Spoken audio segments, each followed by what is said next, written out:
La princesse et le crapaud, une histoire des éditions Nathan, d'après un conte de Grimm, illustré par Peggy Neal.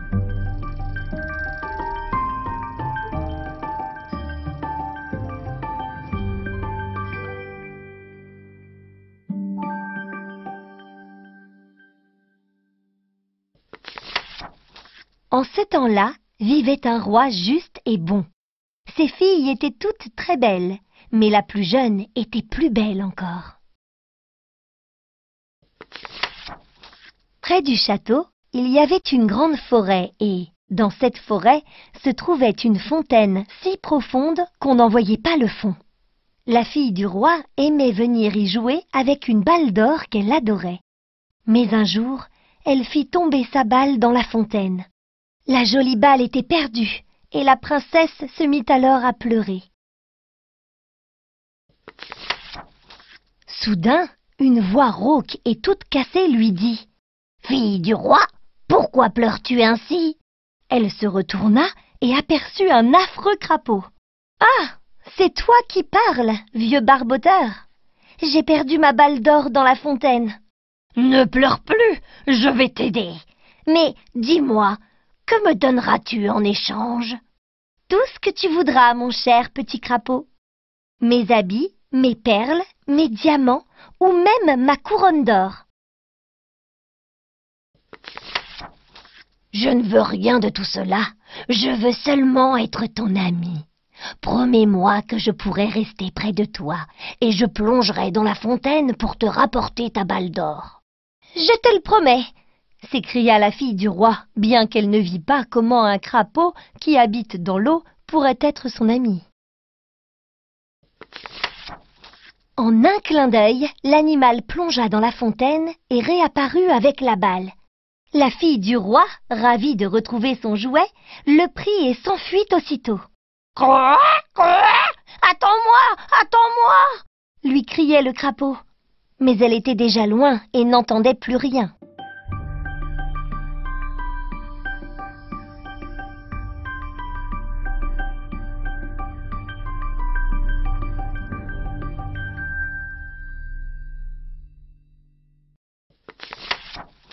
Le lendemain, comme la princesse était à table avec le roi et toute la cour, on frappa à la porte en criant « Fille du roi, la plus jeune, ouvre-moi » La fille du roi alla voir qui l'appelait ainsi et fut surprise de voir le crapaud.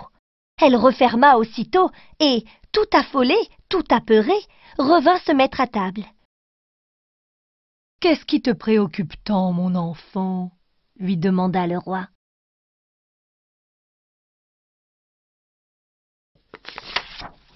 Ah, père, hier, quand je jouais près de la fontaine, ma balle d'or est tombée dans l'eau.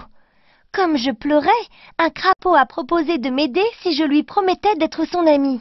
J'étais loin d'imaginer qu'il pouvait quitter son eau. Mais voilà, maintenant il est là, derrière la porte. » En effet, le crapaud était toujours là et criait « Fille du roi, la plus jeune, ouvre-moi! As-tu oublié ce que j'ai fait pour toi ? As-tu oublié ce que tu m'as promis? Tu as dit que je deviendrais ton ami. »« Ma fille, tu dois tenir ta promesse, » dit le roi. La jeune fille ouvrit alors au crapaud qui la suivit jusqu'à sa chaise.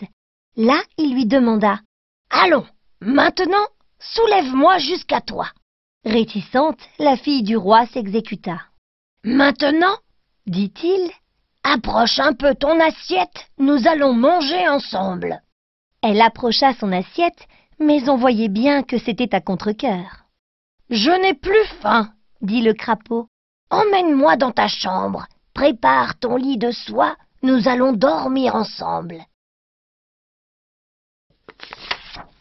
La fille du roi se mit à pleurer. Elle avait si peur de ce crapaud tout froid. Elle osait à peine le toucher, alors dormir avec lui. Mais son père se fâcha. « Tu n'as pas le droit de mépriser celui qui t'a aidé quand tu en avais besoin. Tiens parole !» Alors la fille du roi prit le crapaud du bout des doigts et le porta dans sa chambre où elle le mit dans un coin. « Je suis fatiguée et je veux dormir aussi bien que toi. Prends-moi dans ton lit ou je le dirai à ton père. »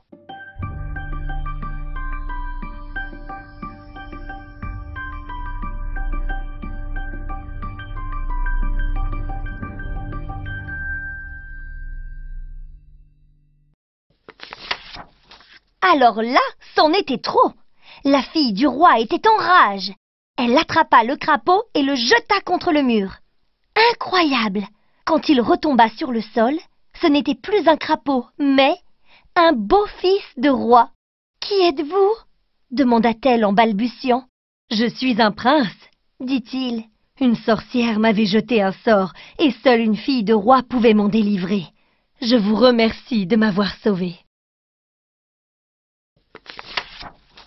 La fille du roi était charmée. Elle courut voir son père. « Père, désormais, je l'assure, je tiendrai ma promesse. » Le roi était surpris, mais quand il vit le prince, il comprit pourquoi sa fille avait changé d'avis.